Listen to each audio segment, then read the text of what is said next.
ஒரு road trip போகிறோம் serial கில்லரோட. அது எங்கே எப்படி போய் முடியும்?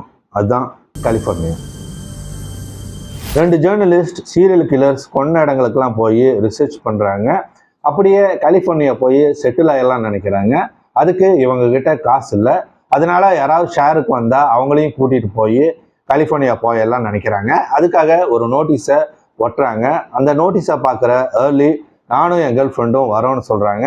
அடுத்த நாள் இவங்க 4 பேரும் கலிஃபோர்னியா நோக்கி போகிறாங்க.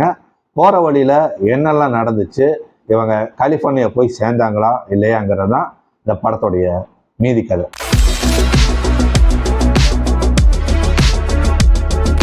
இந்த படம் 90s வந்தது.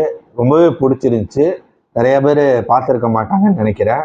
ஒரு அண்டர்ரேட்டட் ஜெம் தான். 2 டிஃப்ரெண்ட் கப்பிள்ஸ். ஒன்று Brian and Carrie, writer, intellectually passionate about serial killers, ஆனால் ரியல் வயலன்ஸை பார்த்ததில்லை. கேரி பார்த்தீங்கன்னா ஒரு ஃபோட்டோகிராஃபர், ரொம்ப பிரைட்டான ஒரு பெண்மணி. அவங்க பார்த்தீங்கன்னா அவள் தான் கலிஃபோர்னியா போய் செட்டில் ஆகலாம், எனக்கு இங்கே ஒர்க் அவுட் ஆகலை அப்படிங்கிற மாதிரி பிரைன் கிட்ட சொல்லுவார். அதனால தான் பிரைனுமே கலிஃபோர்னியா போயிடலாம் அப்படிங்கிற மாதிரி முடிவு பண்ணி போவாங்க. இன்னொரு கப்பல் பார்த்தீங்கன்னா ஏர்லி அண்ட் ஆட்லி, அதாவது அப்படியே ஆப்போசிட். அதாவது ஒன்று எலைட்டுன்னா அப்படியே கீழே, அது எலைட் இல்லை, பட் ஆனால் அவங்க சிட்டிக்குள்ளே இருந்தவங்க எல்லாத்துக்குமே ஒரு ரூல்ஸ் இருக்கும்.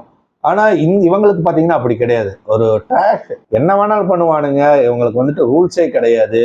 ஏர்லி எந்த ரூல்ஸுமே ஃபாலோ பண்ண மாட்டான். அவன் ஒரு மாதிரி எப்படின்னா ஷார்ட் டெம்பரா, அவனை புரிஞ்சிக்கவே முடியாது. அவன் திடீர்னு அவன் நினைச்சா என்ன வேணாலும் பண்ணுவான். அந்த மாதிரியான ஒரு கேரக்டர். ஸோ இவங்க 4 பேர்த்துக்குள்ள நடக்கக்கூடிய ஒரு ட்ரிப்பு தான் இந்த படமே. ஏர்லிக்கும் பிரைனுக்குமே பார்த்தீங்கன்னா ஒரு பாண்டிங் நடக்கும். அதாவது ஒரு ஃப்ரெண்ட்ஷிப் உருவாகும்.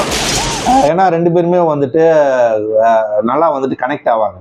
அப்போ பிரெயின் பார்த்தீங்கன்னா துப்பாக்கியெல்லாம் இவன் சொல்லிடுவான். அவன் துப்பாக்கியெல்லாம் வச்சுருக்கான், ஏன் ஜெயிலுக்கு போனேன், இந்த மாதிரி நிறையா மிஸ்ட்ரி ஏர்லியை பற்றி தோண்டிக்கிட்டே இருப்பா. அதுதான் கேரியோட வேலை. அப்படி இருக்கும்போது இவங்க 2 பேருக்கும் ஒரு ஃப்ரெண்ட்ஷிப் பாண்ட் ஆகி சரக்கடிக்க போகிறது, அங்கே பிரெயினுக்காக ஏர்லி வேற ஒருத்தன் அடிக்கிறது, கன்னை எல்லாம் ஃப்ரீயாக கொடுக்கறது, கன்னை ஷூட் பண்ண வைக்கிறது, இந்த மாதிரி நிறைய விஷயங்கள்லாம் பண்ணுவார்.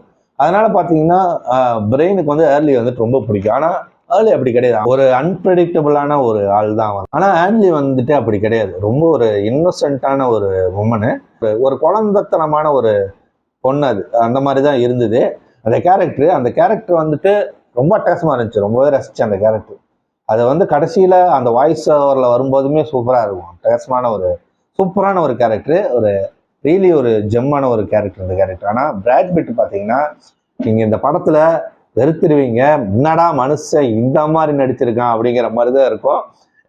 அந்த அளவுக்கு பூந்து விளாண்டுருக்கான் இந்த ஆள். சரியான அந்த லோக்கலாகவே இருக்கான் என் மனுஷங்கிற மாதிரி தான் இருக்குது. அந்த அளவுக்கு தான் ஆக்டிங் எல்லாம் பயங்கரமாக இருந்துச்சு. இதில் பார்த்தீங்கன்னா தெரிஞ்சிடும் யார் சீரியல் கில்லருங்கிறதெல்லாம் தெரிஞ்சிடும். அதுக்கப்புறம் என்ன நடக்குதுங்கிறது தான் இந்த படம். அந்த மாதிரி தான் இது போகும். படத்தில் வரக்கூடிய அந்த லேண்ட்ஸ்கேப்ஸ், அதாவது ரொம்ப ஒரு டெசர்ட்டான ஏரியாவுக்கு தான் போவாங்க. அங்கே நடக்கக்கூடிய அந்த சீரியல் கில்லர்ஸை போய் பார்க்குறது, இந்த மாதிரி நல்லாயிருக்கும். அந்த சீன்ஸ் எல்லாம் நல்லாவே பண்ணியிருந்தாங்க. நிறையா மியூசிக்ஸ் எல்லாம் அவ்வளோ அற்புதமாக இருந்துச்சு. கேஷ் இல்லாமலே அவன் பிராட் பிட் பார்த்தீங்கன்னா வரேன்னு ஒத்துக்குவான். கேஷே கிடையாது. திடீர்னு பெட்ரோல் அடிக்கணும், காசு போடுன்னு பிரெயின் சொல்லும்போது தான் ஒரு பங்கில் போயிட்டு சம்பவம் பண்ணிடுவான்.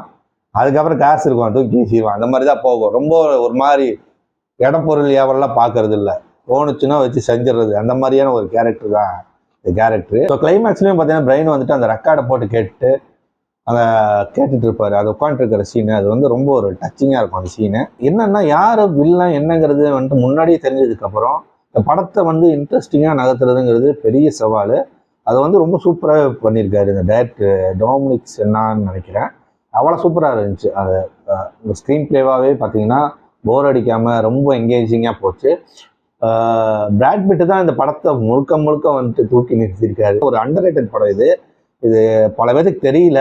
ஸோ இந்த படத்தை பாருங்கள். நீங்கள் ஒரு சீரியல் கில்லரோட ரோட் ட்ரிப் போகணுன்னா இந்த படத்தை பாருங்கள், ஒர்த்து.